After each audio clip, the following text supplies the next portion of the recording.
चला.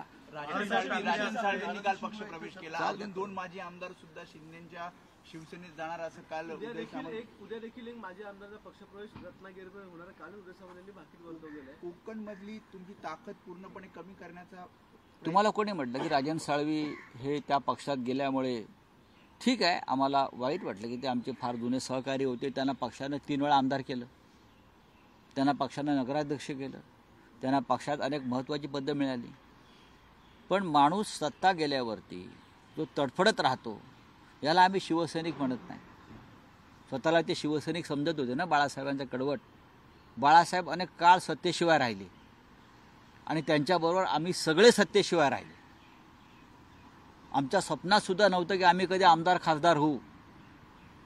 बाळासाहेब ठाकरे माननीय हिंदू हृदय सम्राटांनी त्यांच्या आयुष्यातला संपूर्ण काळ हा सत्तेशिवाय काढलेला आहे. सत्ता आम्हाला फार उशिरा मिळाली आणि आम्ही सगळे सत्ता नसतानासुद्धा माननीय बाळासाहेब ठाकरेंबरोबर राहिलो. यापुढे राहू. सत्ता हे सर्वस्व नाही. हे जे आता राजन साळवींसारखे लोक आहेत यांना मी गांडू म्हणतो. संकट काळामध्ये नेत्याबरोबर राहायला पाहिजे, पक्षाबरोबर राहायला पाहिजे. तुमच्या पक्षातले मतभेद नंतर दूर करता येतील. तुम्ही काही कारणं देताय जाण्याची.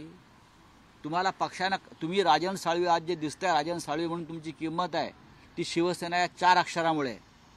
तुम्हाला शिवसेनेनं नगराध्यक्ष, जिल्हा प्रमुख 3 वेळा आमदार केलं नसतं तर कोण राजन साळवी किंवा कोण अमुक अमुक अमुक.